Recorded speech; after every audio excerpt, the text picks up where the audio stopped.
आज बात करते हैं ब्लड प्रेशर की। ब्लड प्रेशर साइलेंट किलर क्यों है?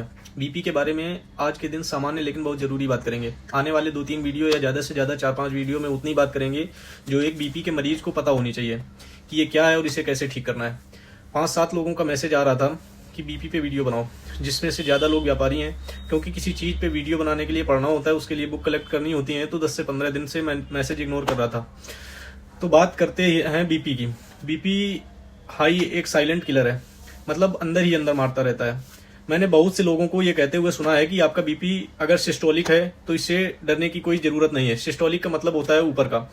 एग्जाम्पल के लिए नॉर्मल बीपी 80 से 120 होता है, तो सिस्टोलिक कहते हैं 120 से ऊपर के, या डायस्टोलिक बोलते हैं 120 से नीचे के।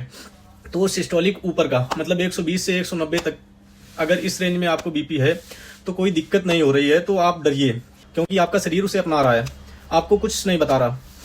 मैं आपको बिल्कुल भी डरा नहीं रहा हूँ, अलर्ट कर रहा हूँ। आने वाली वीडियो में बताऊंगा कि कैसे सही करना है। हाई बीपी एक साइलेंट किलर है, या ये कहें धीमा जहर है। धीमा जहर या साइलेंट किलर इसे इसलिए भी कहते हैं क्योंकि 80% लोगों को इसके लक्षण ही नहीं दिखते और पता ही नहीं चलता कि उसको हाई बीपी है। ना सांस फूल रही है, ना घबराहट हो रही है, नींद में भी कोई दिक्कत नहीं है, दर्द भी नहीं हो रहा है। कभी कभी आपको ये महसूस जरूर होता है कि आपके पैर ठंडे हो रहे हैं, ब्लड सर्कुलेशन ठीक नहीं है। लेकिन अगर आपको लंबे समय तक बीपी हाई रहता है तो इससे बड़ी दिक्कत आ सकती है। आपकी किडनी श्रिंक मतलब किडनी सिकुड़ सकती है, यहाँ तक डैमेज भी हो सकती है, आंखों से खून आ सकता है, ब्रेन हेमरेज से आपकी मौत भी हो सकती है। आपने बहुत सारे लोगों से ये सुना होगा कि भाई साहब बहुत स्वस्थ थे, अच्छे से खा पी रहे थे, अचानक से ब्रेन हेमरेज हुआ और चल बसे। तो ये अचानक नहीं हुआ है, बल्कि उन्हें कई सालों से हाई बीपी था, लेकिन ध्यान नहीं दिया गया जिससे ये हुआ।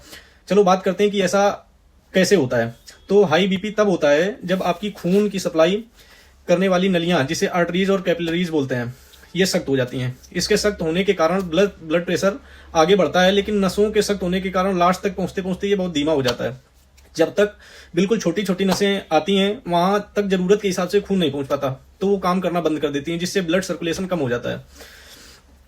इसी से हमारी बीमारियां उत्पन्न होती हैं। जैसे आंख तक नहीं पहुंचा तो रेटिना डिसफंक्शन की बीमारी, किडनी तक नहीं पहुंचा तो किडनी श्रिंक या डैमेज होने की बीमारी, ब्रेन तक नहीं पहुंचा तो ब्रेन हेमरेज की बीमारी।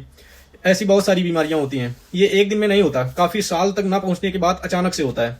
हाई बीपी खतरनाक इसलिए होता है क्योंकि ये हमारे शरीर को बताता ही नहीं है कि हाई बीपी है।